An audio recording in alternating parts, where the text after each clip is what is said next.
ચોઇલા હાઈસ્કૂલના વિદ્યાર્થીઓની સુરક્ષા માટે તાત્કાલિક પગલાં જરૂરી. ચોઇલા ગામ બાયડ દહેગામ મુખ્ય હાઈવે.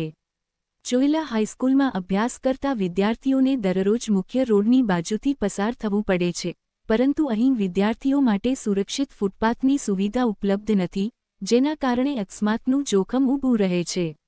વિદ્યાર્થીઓની સુરક્ષા માટે રોડની બાજુમાં ફૂટપાથ બનાવવામાં આવે, તેમજ જરૂરી સ્થળોએ ઝેબ્રા ક્રોસિંગ, સ્પીડ બ્રેકર અને સેફ્ટી રેલિંગ જેવી સુરક્ષા વ્યવસ્થાઓ ઊભી કરવામાં આવે તેવી રજૂઆત છે. અકસ્માત થયા બાદ કાર્યવાહી કરતા પહેલા અકસ્માત ન થાય તેવી વ્યવસ્થા કરવી જરૂરી છે.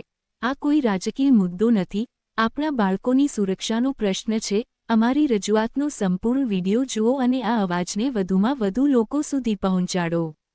બાળકોને સુરક્ષિત રસ્તો આપવો એ વિકાસ નહીં, આપણી ફરજ છે. જાગૃત નાગરિકોની માંગ તંત્ર તાત્કાલિક યોગ્ય કાર્યવાહી કરે. રિપોર્ટર દીપક પરમાર, ઘડિયા.